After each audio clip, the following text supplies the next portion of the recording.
Cake চোর আছে বাংলাদেশে, এটা আমার কেক চুরি না হলে আমি জানতামই না। এই যে কেক চুরি হয় এই প্রসঙ্গটাই আমার মাথায় ঢোকে না, যে আসলে কেক চুরি করে কি, সেল করে দেয় বা নিজেরা খায়, মানে আসলে করে কি, আর কেক চুরি করেই বা কেন। একজন ভাইয়াকে আমরা কেক পাঠাই, কেক পাঠানোর সর্বোচ্চ 20 থেকে 25 মিনিট পর ভাইয়া মেসেজ করে আবার বলে যে আপু আমাকে আরেকটা কেক বানিয়ে দিতে পারবেন আজকের ভিতরে।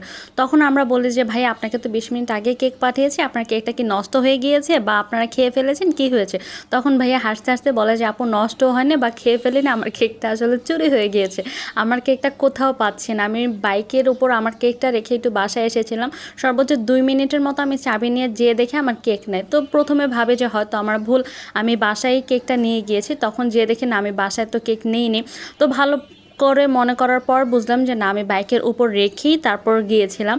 তো এসে দেখি না, প্রথমে ভেবেছি হয়তো কেউ মজা করেছে, কিন্তু তারপরে অনুভব করলাম যে না, কেউ মজা করেনি, কারণ কেউ তো জানবে না যে আমি এখানে কেক রেখেছি বা কিভাবে কি, আমার কোনোটাই মাথায় আসছে না। হয়তো এই কেকটা চুরি হয়ে গিয়েছে, আমি আশেপাশে কাউকেই দেখছি না যে আমি কাউকে যেয়ে ধরবো।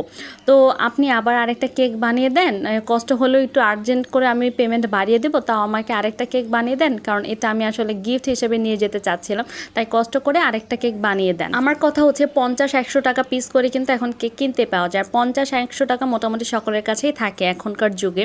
তো আপনাকে কেক চুরি করতে হবে কেন বলেন তো? এই যে ধরেন এই একটা কেকের জন্য ভাইয়ার কতটা হ্যাসেল হয়েছে, ভাইয়াকে আবার ডাবল কস্ট দিয়ে কেকটা নিতে হয়েছে। হয়তো আমরা সময় পেয়েছি এবং ভাইয়ারও ম্যানেজমেন্ট ঠিক ছিল, তার জন্য আমাদের কাছ থেকে আবার নিতে পেরেছে, কিন্তু সবসময় সবাই তো নিতে পারবে না। তাই মানে এই সকল জঘন্য কাজ করা থেকে দূরে থাকুন, কারণ ধরেন যারা চোর ডাকাত তারা অ্যাটলিস্ট এসে কেক চুরি করবে না, ঠিক আছে? চুরি করার অনেক জিনিস আছে, কিন্তু তারা এসে কেক চুরি করবে না। কেক চুরি তারাই করে যারা আসলে বুঝে যে এটার ভিতর কেক রয়েছে, আমি চুরি করব।